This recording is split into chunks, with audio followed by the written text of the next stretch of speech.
Assalamualaikum warahmatullahi wabarakatuh. Hai teman-teman semuanya, perkenalkan nama saya Ranjani dari Fakultas Ekonomi dan Bisnis Prodi Akuntansi. Hari ini saya akan membahas mengenai hukum penanaman modal. Sebelumnya, ada yang pernah dengar hukum penanaman modal? Atau mungkin ada yang berencana berinvestasi di masa depan? Yuk kita belajar bareng, karena investasi dan penanaman modal memiliki peran penting dalam perkembangan ekonomi suatu negara. Disinilah hukum penanaman modal memainkan peran krusial, yaitu dalam menciptakan iklim investasi yang kondusif dan transparan. Tanpa adanya kepastian hukum, para investor, baik domestik maupun asing, akan merasa ragu untuk menanamkan modal di Indonesia. Nah, dengan kepastian hukum, Indonesia dapat meningkatkan daya tariknya sebagai negara tujuan investasi. Jadi, penting bagi kita untuk memahami bagaimana hukum penanaman modal ini bekerja dan mengatasi tantangan yang ada dalam pelaksanaannya. Baik, di sini saya akan membahas materi mengenai hukum penanaman modal pada Undang-Undang Investasi Asing. Undang-Undang Investasi Asing atau FDI Indonesia menyediakan kerangka peraturan yang komprehensif untuk menarik dan mengelola investasi internasional. Undang-undang ini bertujuan untuk meningkatkan pertumbuhan ekonomi, menciptakan peluang kerja, dan memfasilitasi transfer teknologi untuk mendukung pembangunan Indonesia. Jadi gini teman-teman, kalau kita bahas soal hukum penanaman modal, khususnya tentang Undang-Undang Investasi Asing atau FDI, ini sebenarnya adalah aturan yang Indonesia buat untuk menarik investor dari luar negeri. Tujuannya sih jelas, yaitu buat mendorong pertumbuhan ekonomi kita. Misalnya, kalau ada perusahaan asing yang buka bisnis di Indonesia, otomatis bakal ada lapangan kerja baru kan? Nah, itu dampaknya buat masyarakat kita sendiri. Terus, aturan ini juga didesain buat bantu Indonesia lebih maju dari sisi teknologi. Jadi, saat perusahaan luar masuk, mereka nggak cuma bawa modal uang, tapi juga teknologi baru yang bisa kita pelajari dan kembangkan. Dengan begitu, Indonesia juga bisa terus bersaing dan nggak ketinggalan sama negara yang lain. Gambaran umum peraturan investasi asing langsung di Indonesia. Pertama, ada keterbukaan terhadap investasi asing langsung. Indonesia memiliki kebijakan yang umumnya terbuka dan menyambut investasi asing dengan beberapa pembatasan sektoral. Yang kedua, ada kerangka peraturan. Undang-Undang Investasi Asing langsung menetapkan aturan, insentif, dan prosedur untuk mendirikan dan mengoperasikan bisnis yang diinvestasi di asing di Indonesia. Yang ketiga, ada promosi investasi. Pemerintah secara aktif mempromosikan Indonesia sebagai tujuan investasi asing yang menarik melalui badan-badan promosi investasi. Oke, kalau ngomongin gambaran umum peraturan investasi asing langsung di Indonesia, ada beberapa hal yang penting. Yang pertama yaitu soal keterbukaan terhadap investasi asing langsung.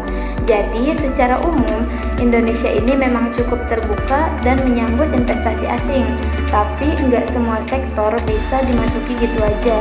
Ada beberapa bidang yang masih dibatasi. Misalnya, mungkin di sektor-sektor yang dianggap strategis atau yang bisa memengaruhi kepentingan nasional. Yang kedua, kita punya kerangka peraturan. Lewat undang-undang tentang FDI ini, pemerintah bikin aturan lengkap buat investor asing yang mau masuk ke Indonesia. Di situ udah diatur insentif-insentif yang mereka bisa dapetin, juga prosedur atau langkah-langkah yang perlu dilalui buat bangun dan menjalin bisnis di sini. Jadi aturannya sudah jelas dan terstruktur. Ketiga, pemerintah juga aktif banget dalam promosi investasi. Ada badan-badan khusus kayak BKPM atau Badan Koordinasi Penanaman Modal yang kerjaannya memang buat promosiin Indonesia sebagai tempat investasi. Jadi Indonesia dilihat menarik bagi investor luar dengan banyak peluang yang bisa mereka ambil di sini. Selanjutnya ada pembatasan dan pengecualian kepemilikan asing. Yang pertama, sektor yang dibatasi. Beberapa industri tunduk pada batasan kepemilikan asing seperti media, telekomunikasi, dan sumber daya alam. Yang kedua, ada pengecualian. Beberapa sektor memungkinkan partisipasi ekuitas asing yang lebih tinggi melalui skema investasi tertentu atau kemitraan dengan entitas lokal. Yang ketiga, ada fleksibilitas. Pemerintah dapat memberikan pengecualian terhadap aturan kepemilikan berdasarkan kasus per kasus untuk mendukung kepentingan nasional. Nah, jadi pembatasan dan pengecualian kepemilikan asing di Indonesia ada beberapa poin penting yang perlu dipahami. Yang pertama, soal sektor yang dibatasi. Jadi, enggak semua industri di Indonesia bisa dimasuki investor asing sesuka hati. Ada sektor-sektor tertentu yang batas kepemilikannya diatur lebih ketat, kayak industri media, telekomunikasi, dan sumber daya alam. Kenapa? Karena sektor-sektor ini dianggap strategis dan berkaitan langsung dengan kepentingan nasional. Jadi, pemerintah pengen tetap ada kontrol lokal di sana. Nah, yang kedua, soal pengecualian. Ada juga nih sektor-sektor yang sebenarnya terbuka buat kepemilikan asing lebih tinggi, tapi dengan syarat-syarat tertentu. Biasanya ini bisa terjadi kalau investor asingnya pakai skema investasi khusus atau bekerja sama dengan perusahaan lokal. Jadi mereka nggak bisa berdiri sendiri, harus ada kemitraan dengan pihak Indonesia. Nah, yang terakhir itu ada fleksibilitas.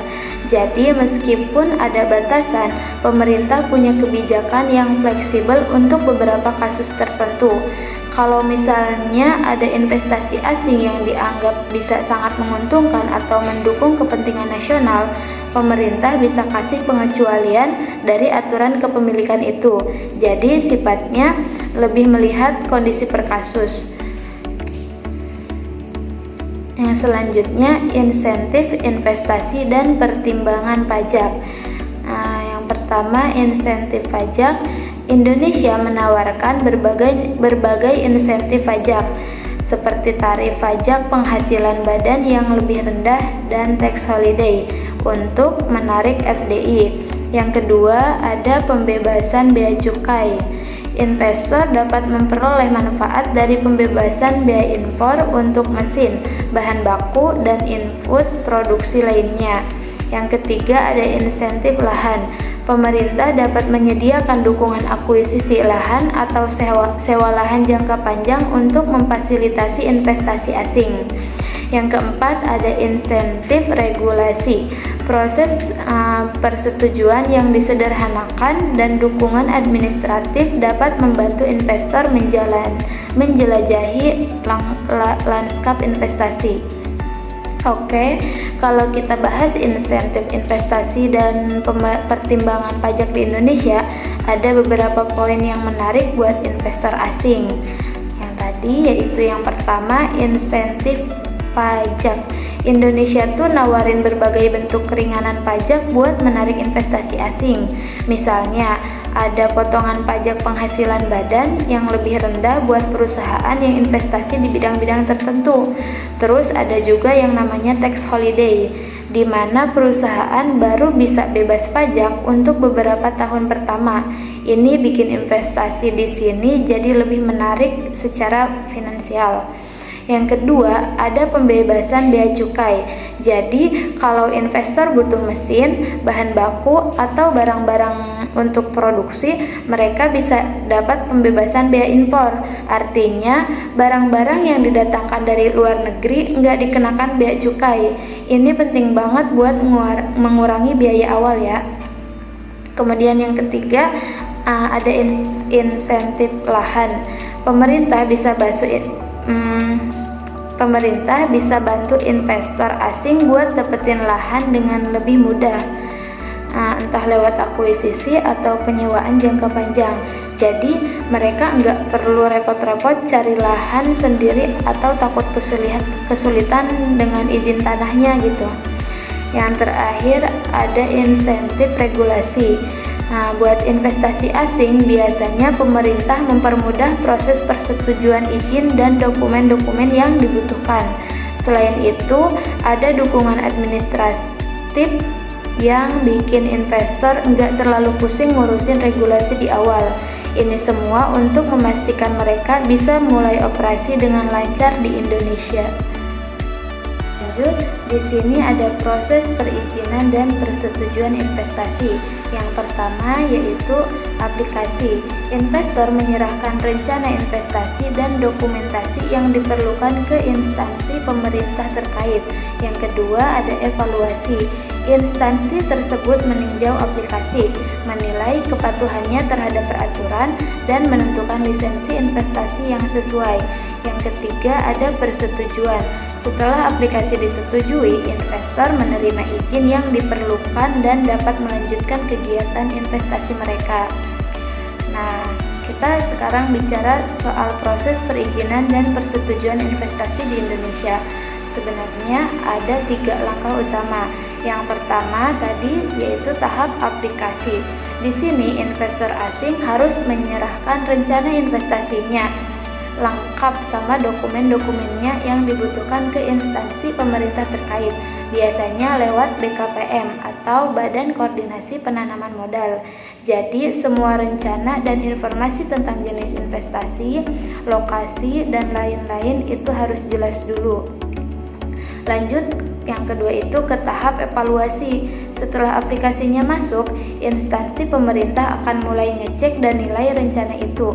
Mereka bakal pastikan kalau rencana investasi ini udah sesuai sama aturan yang ada di Indonesia.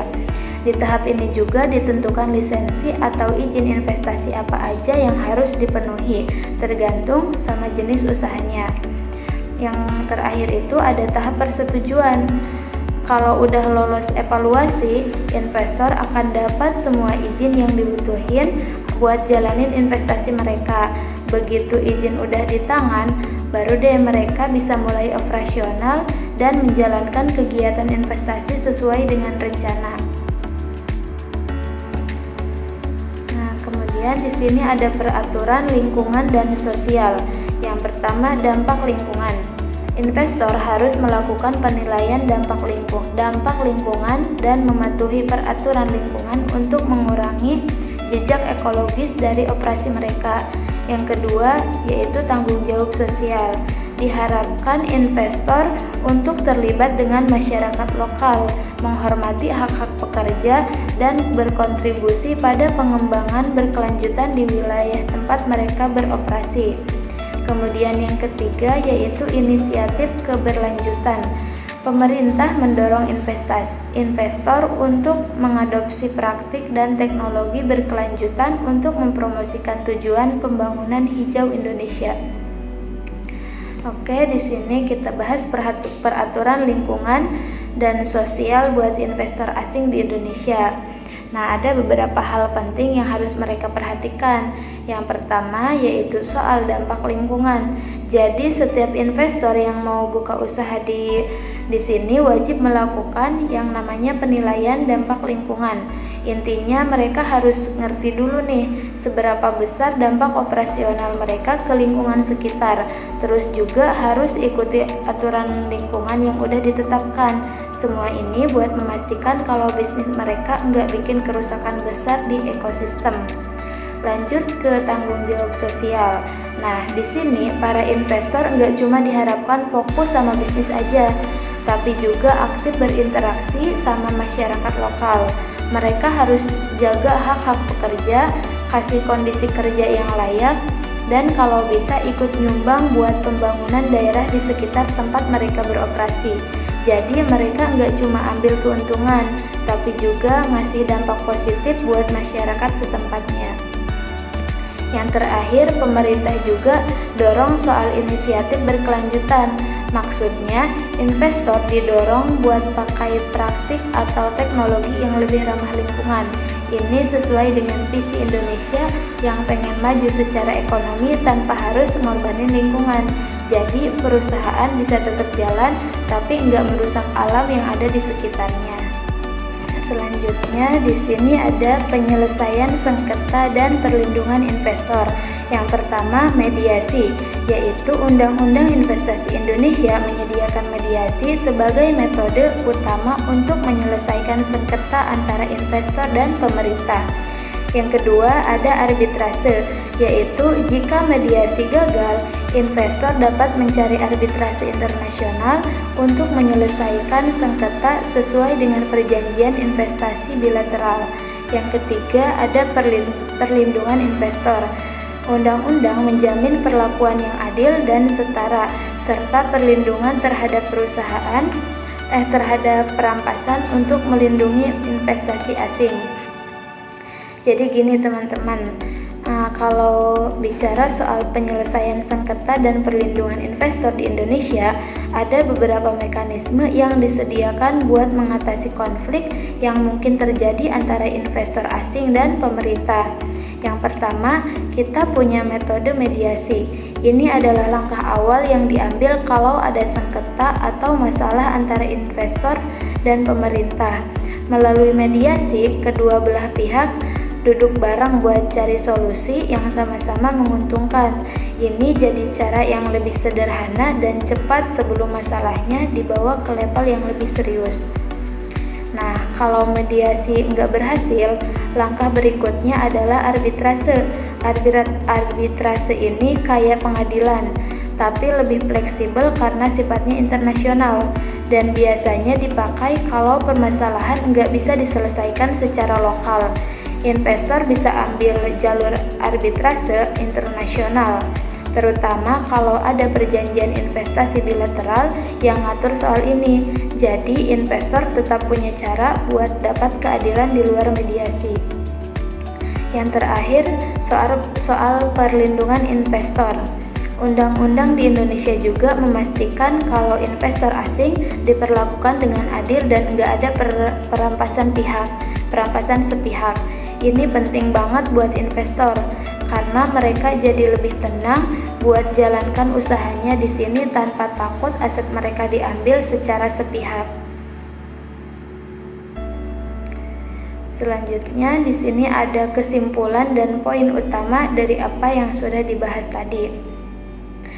Yang pertama ada kerangka komprehensif. Undang-Undang PMA Indonesia menyediakan kerangka hukum yang kuat untuk menarik dan mengelola investasi asing. Yang kedua, peluang dan insentif. Pemerintah menawarkan berbagai insentif dan dukungan untuk mendorong investasi asing di sektor-sektor strategis. Yang ketiga, lingkungan regulasi. Investor harus menavigasi pembatasan sektoral, persyaratan perizinan, serta peraturan lingkungan dan sosial. Yang keempat, menyelesaikan sengketa. Undang-undang ini menyediakan mekanisme mediasi dan arbitrase untuk menyelesaikan sengketa antara investor dan pemerintah. Jadi, kalau disimpulkan, ada beberapa poin utama tentang Undang-Undang Penanaman Modal Asing atau PMA di Indonesia. Yang pertama, yang paling penting adalah kerangka komprehensif. Indonesia punya aturan yang jelas dan lengkap buat mengatur investasi asing, mulai dari perizinan sampai perlindungan bagi investor. Tujuannya jelas, yaitu buat menarik investor asing masuk dan bantu pertumbuhan ekonomi kita. Yang kedua, dari sisi peluang dan insentif. Pemerintah ngasih banyak insentif khususnya buat sektor-sektor yang dianggap strategis. Misalnya, ada insentif pajak atau pembebasan bea masuk buat barang-barang tertentu. Dengan adanya dukungan ini, investor jadi lebih tertarik dan merasa diuntungkan saat berinvestasi di Indonesia. Yang ketiga, ada lingkungan regulasi.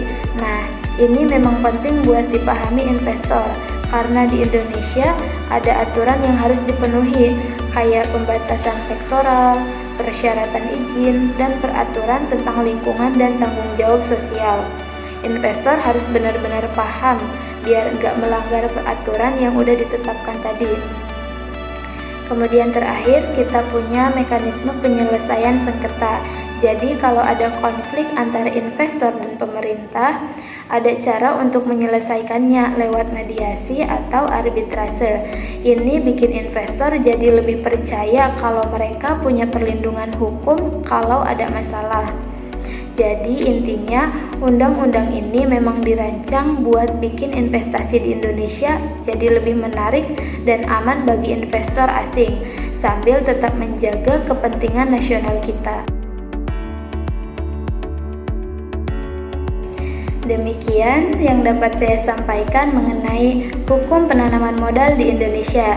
Diharapkan dengan adanya regulasi yang jelas, permasalahan yang ada bisa diminimalkan, sehingga kita dapat menciptakan lingkungan investasi yang lebih aman dan kondusif. Ini tentu akan memberikan dampak positif pada ekonomi Indonesia secara keseluruhan. Terima kasih atas perhatian teman-teman semuanya. Saya harap apa yang saya sampaikan bisa memberikan gambaran lebih baik tentang pentingnya hukum dalam menjaga iklim investasi di Indonesia. Jika ada yang ingin ditanyakan atau didiskusikan lebih lanjut, silakan tinggalkan komentar di bawah ya.